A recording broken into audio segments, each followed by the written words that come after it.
So today's episode of Deconstructing the Culture, we're going to look at a couple of things. One, we're going to look at the Tony Awards, and two, we're going to look at Katy Perry. So Katy Perry, I thought that the best comment on this came from Stephen Miller. Katy Perry looks like the nice girl from the neighborhood who went to college and came back all screwed up from the first year of college, like shaved her head and now she's a lesbian.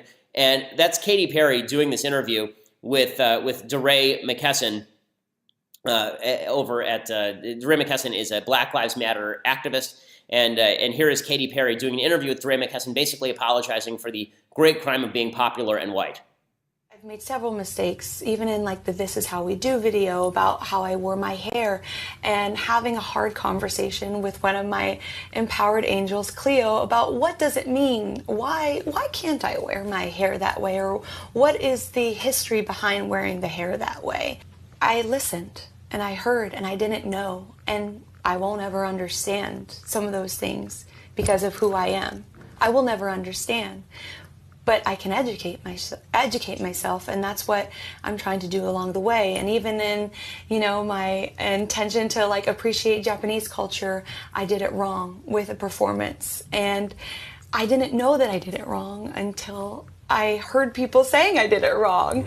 And sometimes that's what it takes, is it takes someone to say, out of compassion, out of love, hey, this is where the origin is, and okay, do you understand? It's unwatchable. I'm sorry. I'm losing brain cells at such a rapid pace that I'll be dead by the end of this clip if we actually play the entire thing. So what did Katy Perry do wrong? Okay, so Katy Perry supposedly wore her hair in stereotypical black fashion in this video, This Is How We Do.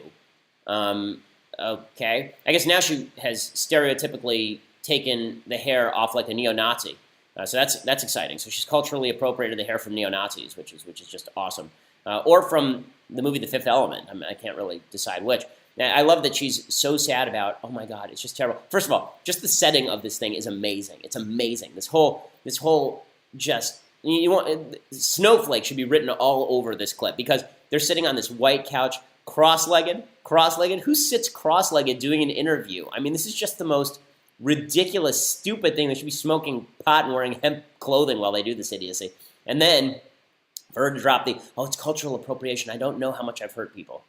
Yes, I'm sure black people all over the United States were hurting deeply because Katy Perry wore her hair a particular way in a music video. I was told that black people were really suffering in this country. If that's true, it seems to me that the last of their concerns would be Katy Perry wearing her hair in a particular way. And she says, I did a concert in Japan.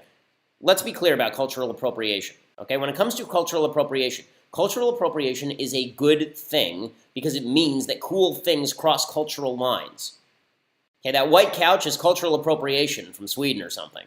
It's from cultural appropriation from IKEA. And the microphone is cultural appropriation from whoever invented the microphone, because every invention is an outgrowth of the culture that created it, apparently. All just nonsense, all just stupidity. But this is the virtue signaling that is necessary from the entire Hollywood left, and that they feel a necessity to push. It's really, really foolish. And again, it just demonstrates that the culture is more important than politics when it comes to shaping how people think. Katy Perry saying this kind of dumb stuff to DeRay McKesson. DeRay McKesson should not be in any legitimate company. You talk about people who shouldn't be legitimized, DeRay McKesson is one of them, a guy who did an entire lecture at Yale about how riots are justified and violence is justified. So, just ridiculous. Okay,